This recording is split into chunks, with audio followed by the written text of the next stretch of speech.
Pagkatapos magputol ng mga itatanim, inihahanda naman ang paso na pagtataniman.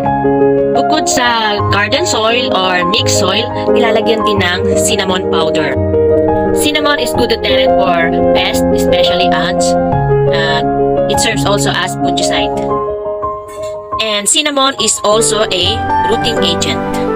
Ang isa sa natutuhan ko pag nagtatanim ng halaman ay tinatanggal yung ibang mga dahon, especially yung mga palanta ng dahon o yung mga magulang na dahon, yung mga matatanda ng dahon, para mas madaling tumubo or lumago yung tinatanim na panibagong halaman.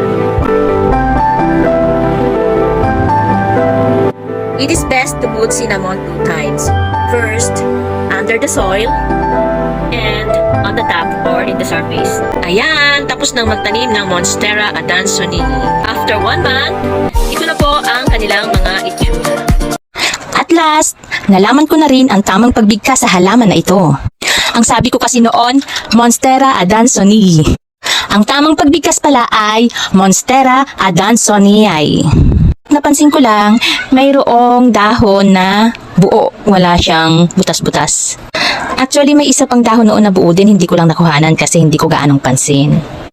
Yun nga lang, natuyo na siya kaya isa na lang yung natira kasi medyo mahirap alagaan itong halaman na ito.